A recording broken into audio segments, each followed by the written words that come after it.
Hello, folks, and welcome. What a quick transition between both games. Either way, folks, I am Mama Down Under. I'm joined by Mop Packs. We have got Epicenter Moscow coming up. This is the second game, Complexity up 1, and they're going to be very happy with that because this is a double elimination. You want to ride on through that upper bracket. So let's toss it over to Mott. Do you think that, okay, I was gonna say I think the Lone Druid needed to be banned, but IO Tiny gonna be what they get rid of again.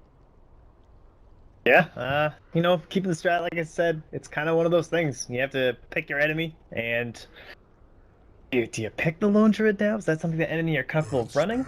Nope. Looks like not. They want the Earth Spirit. I mean, that's understandable, right? Like, it is kind of the hero.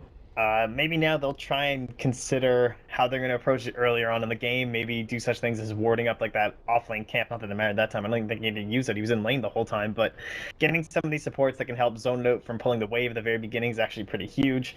Going for a percent-based damage to help deal with the massive HP pool of the bear. Maybe something like that. Now, what? 10 seconds remaining. It does feel a bit like for enemy BSJ. He actually got a lot of farm there. He was doing great. But it wasn't enough. Maybe we could argue that Slayer needs a bit more focus. And this Earth Spirit pickup with the Invoker last game didn't do enough on that mid lane. Do you try to get another support who can help out? Do you try to go for a different mid just to make sure that Slayer does get farm to be effective?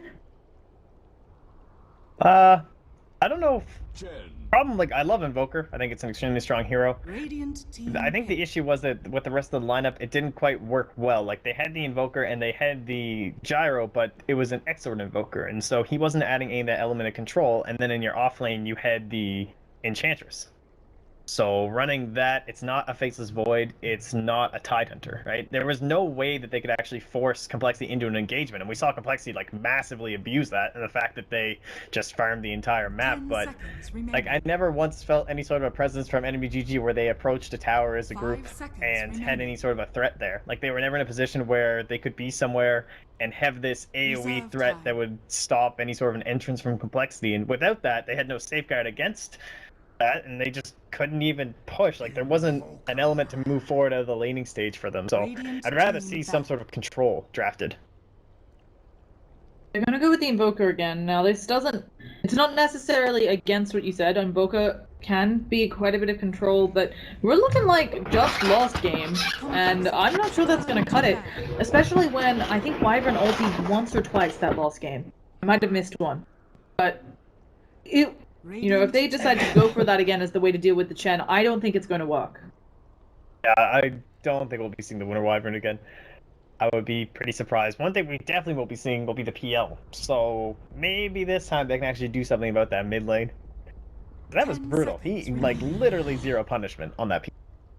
I mean, yeah, there really wasn't a way. They're going to get rid of the OD as well. So as you said, maybe trying to set up, make sure that Slayer gets a better start, isn't supposed to deal with either of those. For Complexity, though, do you switch it up, Lone Druid mid, or do you just go pick something else that's well in your wheelhouse, like the Lina that Complexity loves so much? Yeah, I kind of like going into the Beastmaster in the next phase, like some sort of a ban, be the Enchantress, or sorry, that'd be the Lifesteal. I'm not sure why Enchantress gave my brain. But yeah, no, I would like to see maybe the Beastmaster, even if it means running it up in the safe lane, just like they did the Leshrac. I believe he was banned out in the second phase last game. It was denied from them, but it's one of their stronger heroes, and it always not only allows them for their crazy push, synergize well with the Chen, but it's going to give you a nice little stun up against the Invoker and the Earth Spirit, which can help stop some of their wombo combos. I'm still trying to get over the fact that you think Enchantress and Lifestealer are similar. I mean, they're both just gorgeous faces. I mean, just look at that little I thought icon. You were going to be like, maybe they're both into, like, they try to enslave others, because Enchantress, she does that. She just, like, kills, takes over the creeps. Lifestealer does that too. Very, very similar, but... Complexity, waiting a little bit on this next pickup. No penalty on time this time, by the way. Not that it seemed to affect them at all last game. No, it didn't end up being much of an issue. They're probably just thinking, like, what do we want to do? We'll just grab the Hanskin Tusk. We don't know what we want to do yet. Let's see what you guys want to do. Now, as much as we mentioned, we did see that he was having a little bit of trouble in lane, making too much happen, just kind of relegated to kind of standing nearby, just in case anybody went in on swindles. He, later on, despite having 8 deaths, did a lot of work. Yeah, he was always just kind of there too. Like he wasn't really needed. There wasn't any major chase situations. Like a couple ice shards where some good block offs, but he didn't have that like necessary walrus punch or anything to pierce through anyone's BKB. Never really there. He's just kind of chilling in the back, you know. Threw out a couple of the so what's that thing called? The sigil, of course. You know, floating around, helped him scouting out and around the Roshan pit. Just a nice little hero. He did what he needed to do, considering he was kind of like this fifth role melee, and it's not often you can ask much out of that position, especially from a melee. It's much harder to contribute. Yeah, I mean, it's hard to... I feel like last game, it's hard to discuss the impact of the supports because there weren't too many flashy plays.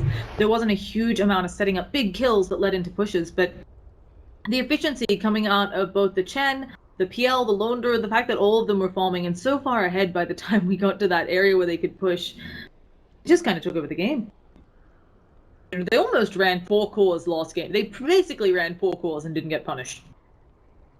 Yeah, greed has definitely become the name of this patch, and that's an interesting thing to point out as well, is because if you do want to go for more of a controlling offlaner, someone who's more durable and standing on their own, it does tend to open up that kind of greedier position. Like you have the Earth Spirit, yeah, and he's in the well, one would consider to be kind of the 4 role, but yeah, that's how we usually see Tusk. But he kind of gets bumped down a little bit when you pick up the Chen, and you can do the same thing if you go for something like an Enigma or something like that to head into the jungle. And just try and outgreed a little bit of complexity. Like if you think they are going to go for the same style again, you have to try and, you know, match it. Get the same sort of farming efficiency outside the map. And I kind of want to see BSJ on, honestly, something like bigger. Something that can farm a little bit more. Something that can be a bit riskier at the start. Like Morphling? Yeah, like exactly. That's kind of the big one that comes to mind. Oh, we're just very doing it. comfortable All right. on that. Yeah, it's just the same game. We're just gonna retry. I mean, that's the beauty of Dota. You can actually draw off the same things, and it's not the same game. But the point I wanted to make, I feel like this patch it's so hard to punish greed because you can't punish an offlaner because they're just gonna go jungle the hard camp, right? Or to the actual jungle, since Iron Talon means a lot of them can do that. Punishing mid, you can try for that, but you know, it feels like you have limited options, and therefore picking up a jungler isn't often punished. How do you go if you're EnemyGG here? Because now Complexity have Dire again. Do you try to invade their jungle early and maybe end up running into a lot of Chen creeps and a Tusk? Do you try to expend sentries to block out some of those camps early on so the Chen has less impact? Just what do you do? I'd kind of like to see...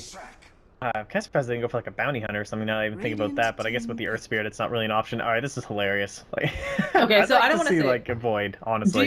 Do you think that picking the same heroes can arguably be a bit of a mind game with your opponents? No question. I think there's absolutely no way that it's not a mind game. Like, it's super a mind game. So do you think Complexity here is just Swindles is just like cracking it up? He's like, EnemyGG, not only like crush you on the battlefield, I'll crush your souls or minds or whatever? I'm like positive they're giggling right now. I would assume. They do giggle, you can hear that quite frequently. When you interview Swindles, you can hear Chessie giggling in the background. He's a big giggler, but... Reserved. Yeah, I 7 seconds. They're like, they don't know what to make of this. I don't know what you do either. You didn't know how to... Okay, there we go. That's the BSJ Morphling. Finally something different comes out. Yeah. I think that makes sense. I think that's the way to treat this, is like go for the Morphling. It's kind of one of the big flavor of the month ones right here. And just farm it up in those side lanes, try not to get punished. And now Complexity, they have to have a separate objective that wasn't there before. Like, there wasn't an instance where they were like, oh, we gotta kill that gyrocopter. He's gonna get a little bit crazy, but the Morphling does provide that, so we might actually see a mix-up in the hero pick. I know, crazy. Of course we have to, because the PL's banned out, but I wouldn't mind seeing like maybe an Ember or something like that that can get around the map and also help catch out the Morphling a little bit, just that initial stun into the follow-up. We'll see. Something else I do want to bring up, I feel like the Morphling, even though you said it's a bit of flavor of the month, it is a hero BSJ is very comfortable with. They've been playing it for a while. He does need a lot of space, and Tusk, certainly a hero who can disrupt that, or even the Lone Druid on the off lane. Do you really think we're going to find enough for this Morphling? It's certainly risky, but I think the way that Complexity played it last game, if you're assuming that it's going to kind of go the same way, then I think there was room. Like, they didn't really have any sort of like a ganking presence. There wasn't anything that really terrified you if you were out that far. Yeah, they're gonna ban the DP. Okay, that was the last one. So you just go with the puck. It's like, jeez, it's like a flowchart. PL banned, OD banned, DP banned. We'll just grab Puck, like these survival mid laners, or just super OP ones like OD. Not that many, I think, now that we're starting to filter out the patch. We're getting a little bit deeper. People are starting to wise up here. It's also just massively high impact, right? Puck, we discussed this on this patch when it first came out. It was very noticeable that you were getting to a point where offlaners could be a lot greedier, and also that your mids needed to make game impact more. And Puck, someone who can really just force timings out across the map. And again, if enemy play like they did last game, this Puck will just throw them around and do everything at his leisure. Yeah, it even forces out a Lion pick here too. Obviously, probably the best support I would say up against Puck, just because of the massive amount of time it gives you for the disable. You can even go with the Earth Spike into that phase shift as he comes out earlier on in the game before he's got the mass invulnerability of the level 13, 14 Pucks. So what that does mean though is that you're not getting any sort of D push coming out from your support or any of your cores. So if they just come at you once again, that early blink dagger comes up on top of your Puck here. Kind of looking like the same story. I don't know. Additionally, it's something where last game we saw Swindles go for the early Veil, but I mean, Puck can go for it here. That's another thing we've been seeing more frequently after the blink. Puck picking it up and just causing havoc across the map. There's a lot of early damage that's going to be coming out, and it's going to be coming out long before this Morphling's going to have any sort of way to respond.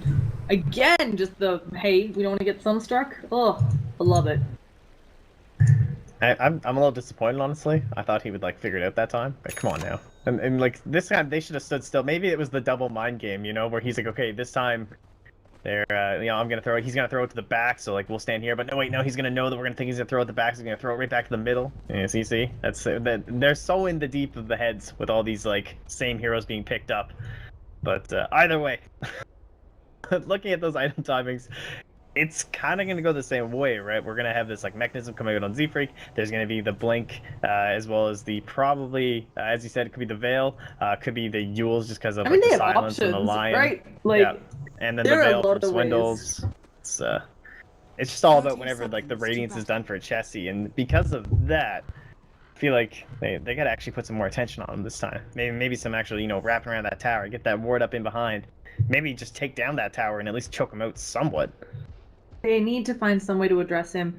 On the upside, at the very least, this Puck isn't going to become the right-click carry like PL did.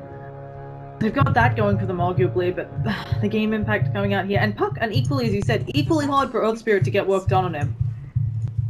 Yeah, it's probably actually easier than a PL, which is, makes it even more surprising that we haven't seen more of the mid-PL, to be honest, but it should be, that's kind of funny, he's going right back to the same spot.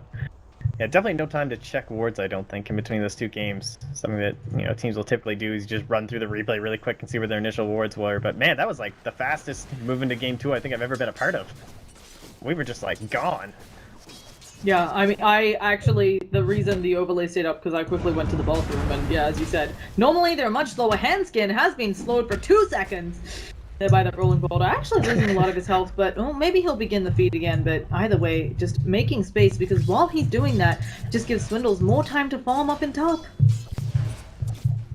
This is so hilarious that we're just getting the exact same dual lane versus dual lane. Hey, same Chen hanging out. Let's say it does end up working out for enemy. Do you think that makes Complexity have a little bit of mental anguish?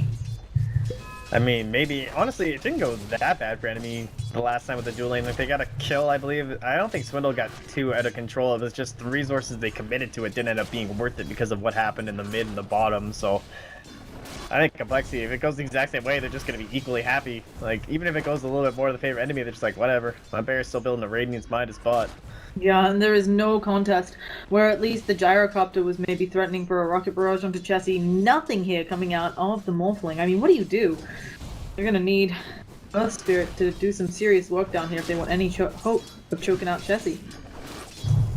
Yeah, at least moving a little bit later, that is something that the Morphling does have a little bit of advantage on compared to the Gyro. Is just that big nuke that comes out. A lot of these push lineup heroes do tend to be pretty squishy. So if you can lock him down for a moment, if he ends up going for that kind of the E-Blade route, or even later in the game, they're not going to be all that tanky besides obviously Chessie. Now, do you, if you are enemy here, Do you try to go for a shotgun morphling this early on, or do you try to build more of that, hey, I can play around the map split pushing a little bit? It all depends on the first, like, 12 minutes, probably. The Lincoln Sphere doesn't have a ton of merit this game, just because it doesn't do anything up against Limp, so that already, like, makes... Oh, that haste rune. Oh, okay, there's gonna be a Sunstrike, and Limp, finally, they bring this mid laner down, and as you said, haste rune doing mad work there. Enemy again with the post split. Yeah, there was just no ward vision there coming out to see that haste rune, so caught totally off guard. Although and no in time top to get lane, that off. there's gonna be a snowball in onto Sovereign. Oh, they roll in on their own onto Swindles, and he's the one getting really low here. Hadoken creep coming through for them, and I think Swindles, they need one more auto attack, and Sovereign get it. Yes, he can. And that again, power of Zeta Tormentor. Alright, sorry, starting to look a lot better. Got these early kills, a little bit of golden fusion here. To nothing, and oh, it's nice to get it on the Enchantress as well. And was it in the mid lane? Did it go? It did not go to the Invoker. Oh, kill steal and Sons of it's Earth Spirit. Hey, more wards, okay. more wards. Especially on someone like Earth Spirit, who normally, if the kills aren't working out, is getting literally 0 lost hits elsewhere. Yeah, that's true, that's true. But yeah, just look at this creep. This creep's getting bloody lost. We didn't, we mentioned last game how they didn't actually get any farm, well, they didn't get any Satar Tormentors early, but having one up here, even that Unholy Aura, just making it much easier to dive. Oh, honestly, it is like, I think it's by far the best one. Alright, BSJ, he just now completed the Wraith Band, but he had actually purchased up the full Ring of Health before the Wraith Band, which was pretty hilarious. Just like, super wanted that regen.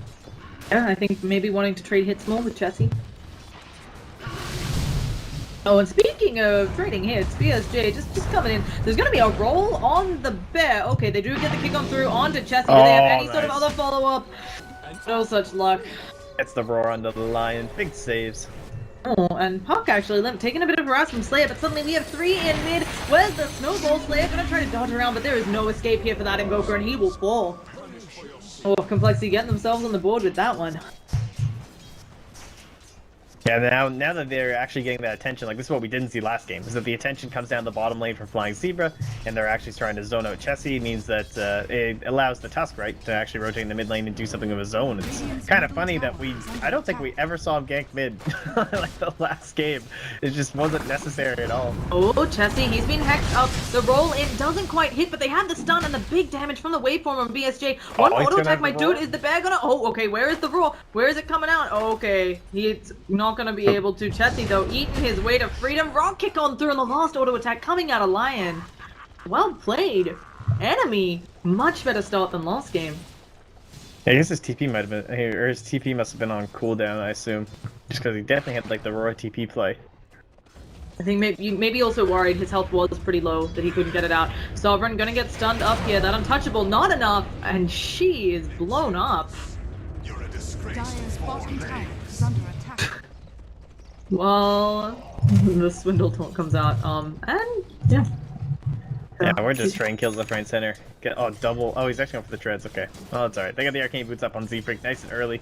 The push can begin, and this is where Winter Wyvern obviously might be a little bit helpful, but Lion not so much. Of course, he's already offered far more than Winter Wyvern did in the first 5 minutes of the last game, so I'm definitely not questioning the pick. That's for sure. But it's going to be hard against the push. I think as you point out, he's done okay. Enchantress is gonna be a snowball in it, manages to stun both of them. Enchantress does dodge the stun, but this heal not enough, and Eden doesn't care about your untouchable. She's gonna go down right as she TP's in, and this should be a tower push coming out from Complexity. Although they looking like they might prefer to rotate around to middle. Level 1 Pulse Nova is just so disgusting. It's so much damage for the mana. It's actually crazy.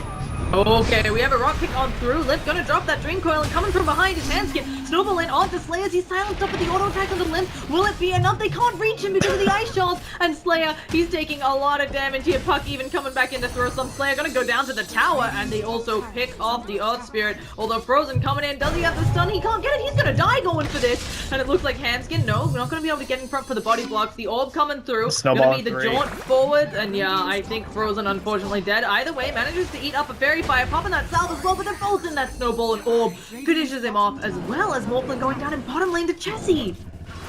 Oh, you don't... Everything just went wrong. Yeah. That level 5 pops up on the bear. Well, clearly it was level 6 in this case, but the root comes out. The supports have to rotate to the mid lane. He gets left alone. Limp, man, the aggression that he showed there on that puck, he had the chance to escape from that. He's like, no, we got this, Hanskin. Goes in, throws out a couple of the waning rifts, and then that nice illusion orb to clean up with a double kill. Right into the lion. That's going to be a nice and early blink. He looks like he might even just skip over the power treads and go right for it with this nice cash infusion. Okay, we're gonna have a rock kick through onto Swindle. Limp going in another Dream Coil. Silence onto Slayer. He's getting hit by the tower a lot though, so taking some damage, and the Sunstrike does manage to hit onto Swindle. Will they bring him down? Finally getting him, but they've already lost 2 and now Frozen to follow. Limp is playing this puck perfectly. Yeah, this was like his big hero when he first burst on the Dota 2 scene.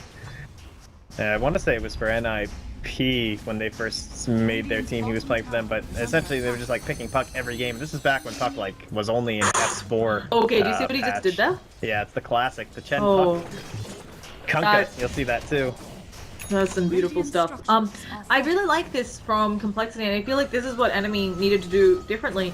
Enemy said, hey, we're going to be super aggressive, and Complexity is like, fine, we have an answer for that. The Ice Shard blocking Sovereign out. It's going to be slow, but she's going down. And Complexity showing that if you want to be aggressive, they are perfectly fine. Okay.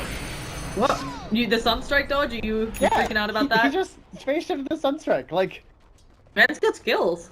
Well, you're surprised by that. I was more impressed with some of the other basic stuff, but yeah, it's good. It wouldn't have killed him, I think, either way, though. No, that's what's just so good about it, is that you just know that it's like this harassing Sunstrike. It's like, well, they know I'm here, so if I was then Evoker, I'd be throwing that out.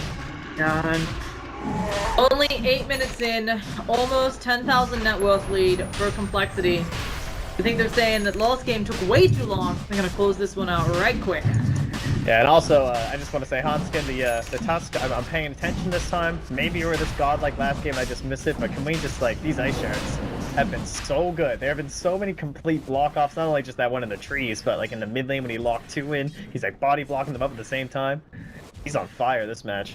This is what you mentioned, right? The difference between the Tusk and the Earthshaker, while heroes with somewhat similar roles, not only can you throw out way more Ice Shards than Fissures, you can block anywhere.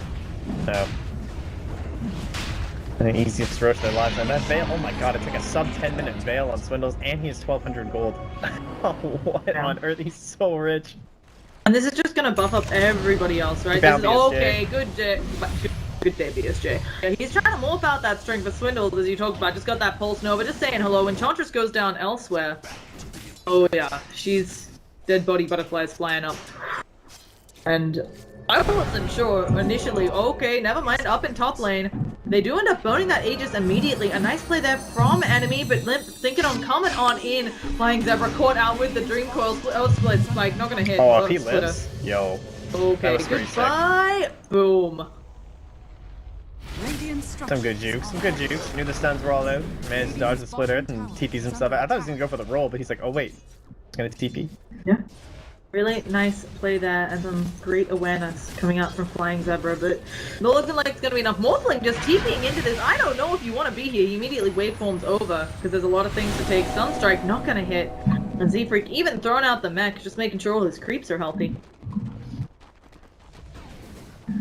Man, Complexity. After the last game, like, it kind of felt like they were almost splitting the map too much, you know what I mean? Like, and there were some points where it did seem like if they had lost that game, you would have been like, well, it just seemed like in the mid game they didn't quite, you know, apply that pressure they could have when they had the advantage. But this time, yeah, they're just as far in terms of splitting the map up. But man, have they ever been pushed into the limit with this puck? Like, not needing to go into the early bots, obviously, not needing to get up into the big diffusal blade first. Limp is just showing the way that he can both farm up on a core and then be really active once he's needed, and just also setting the entire tempo of the game. Like, blink treads, 11 minutes. This is like dream status for a puck right now.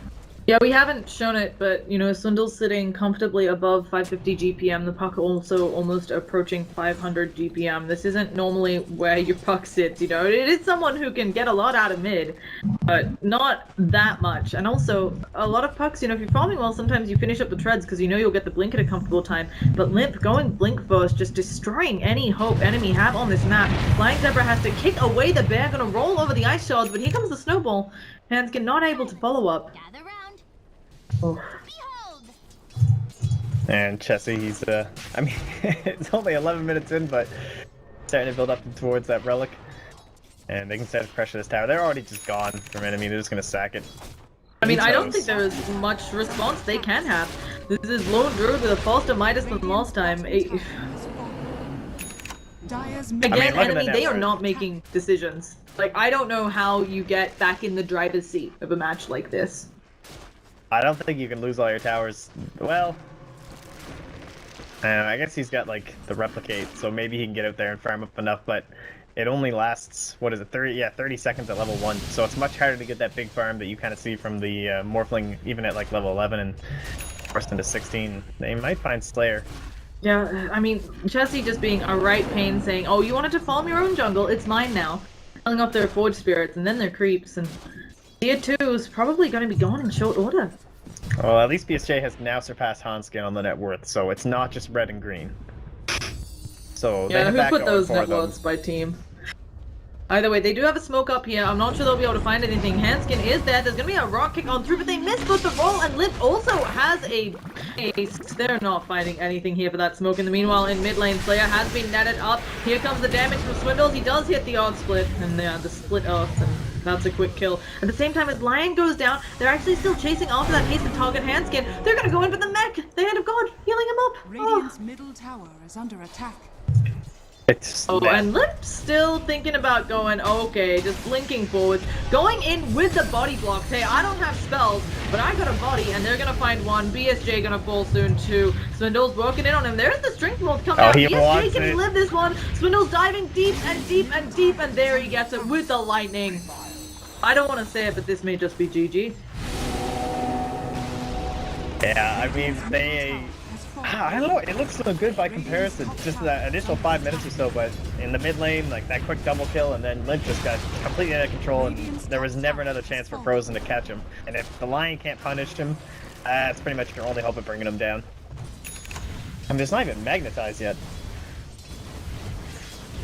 This is much grimmer than last game, obviously. Almost 20,000 net worth lead, 4 complexity, 14 minutes in, 15,000 experience. There is a stat, if you have 1,000 gold lead per minute by the 20-minute marks, people don't come back from that. I mean, yeah, it's... Oh, wait. It's at 20,000. Okay, it's at 20,000 at 15 minutes. That is... Yeah, that's the you can't lose. I believe it's like no teams have lost that one, so... Yeah, it's something around there. Something around 0, guys. Yeah, something really, really close to that number, if it's not. Okay, Liv just getting a solo kill. Okay, Silver's getting healed up a little bit. Genji, no, the lightning comes in. The Wisps don't have time, and Frozen being beaten up by this bear. Tries to get a stun out, doesn't even hit Limp with the phase shift, and now Frozen blown up by the orb. Are they getting more? Roll away from Flying Zebra, gonna save his life, but oh, it's so grim. How much do you think of this? Freaks just on top of BSJ. Oh yeah. Send the illusion the other way. That's his He's like, this is fine. This is fine. fine. He almost died. Yeah, he's still almost in a lot of trouble. Z-Freak gonna have a meat, but okay, Meteor completely off the mark, not gonna land on him. Z-Freak just meching up like, hey guys, I may just turn around on this. Thinking about going in the Ice Shard, pushing Slayer out so they won't be able to catch. BSJ, he might go back in. No, Slayer's TDing it. Alright, they're not gonna go for it. I wanted to, oh no, my name is, we have action as well, Swindles. He's gonna get stunned up there, nice Orc Spike coming out, but do we have a split on, oh, doesn't matter, Puck comes in on ult, I'm gonna blow up Frozen, and doesn't matter, he's in their tier 3s, but nobody able to damage him. Stun misses by Swindles, Flying Zebra, they're taking so much damage from the bear. Gonna manage to live there. Alright, this is 3 heroes right now, honestly. They're just running high ground. Oh. Man, I gotta say, Chessie, man, these roars, they have been really on point these past 2 games, and I know there were a couple times during the majors where he actually whiffed a few, so I think he's been working on his bear. That's what I want to bring up. You know this team well. We've costed, I think both of us have costed a crap ton of complexity. How much of this increase in play, they were already very good compared for the America scene before going to Shanghai, but how much do you think tournaments like Shanghai, like what happened just before it, my brain, MDL that happened right before it, how much do you think those just really buff up your team play? Because you're getting to play against some of the best teams in the world every time you go to one of those lands. Oh, it's insane. And Frozen, he's just dead. Yeah, I mean, it's not surprising at this point, but it's not even just the fact that you're going up against them on a big stage, gaining that experience. The other fact is they spend the entire week, like every team does, just scrimming every other tier 1 team. everyone who's at the event scrims with each other, like learning from each other, playing nonstop, and then honestly, I imagine you come back here and it's like playing with like your 1K friends in some sense. I mean, I'm only joking, but there definitely is this fact that like they're playing against really top caliber teams for a massive duration. Like they're just grinding games nonstop. Yeah, and I think, we're maybe gonna see some action. I don't think Chessie cares. He's like, what, take my bear, whatever, I'll make a new one. I got 5 of these in my back pocket. Gonna go down, should be losing the bear, yeah, and with its death roll. BSJ actually gonna give a bit of hell to Swindles, but he's just gonna back out a little bit. Limp now, the one coming in with that Dagon. It's doing so much work, 17 minutes into the game. Oh, a Dagon level 2. This is a rough one. Yeah, I'm not really sure what the point of this is, honestly, at this point. You know, sometimes you just want to think on it. We're gonna see a Hex out onto Limp. There's gonna be a stun to follow it up. BSJ coming in. They do what? We dodged the snowball dodge on that finger. It just means that they're full health. Fingers down. There's gonna be a Hand of God as well. Nobody taking nearly any damage. There is a Magnetize going out on Limp. He's gonna have to get out of the base a different way. Meanwhile, Chessie just working on the tower. He's like, oh guys, we're having a team fight. Limp will finally go down, the raid boss of that puck, and Chessie as well. An overextension by, and never mind. Complexity just gonna wipe the rest of them off with Swindles and Handskin. Looking for that Earth Spirit as well. He's gonna try to roll away to freedom. Might be able to escape. Oh, Ice Child's not gonna hit. They see him with the Atos though, and Earth Spirit, he realizes he's just gonna turn around and face his doom. GG's are cold. Damn. Yeah, I just wanted to touch on that again. I think even teams like EG, who notoriously have a really hard time finding scrim partners, they come to MDL a week early or something to scrim. Yeah. It's a whole other level. And we're seeing that. Obviously, Complexity, they will 2-0 here, remain in the upper bracket. I believe they face off against the winner of Elite Wolves versus Shazam, which will be happening tomorrow, folks. A little bit earlier timing, though. Either way, thank you so much for joining me. Pax, do you have any final thoughts before we sign on out? No, thanks for having me, obviously. Always enjoy my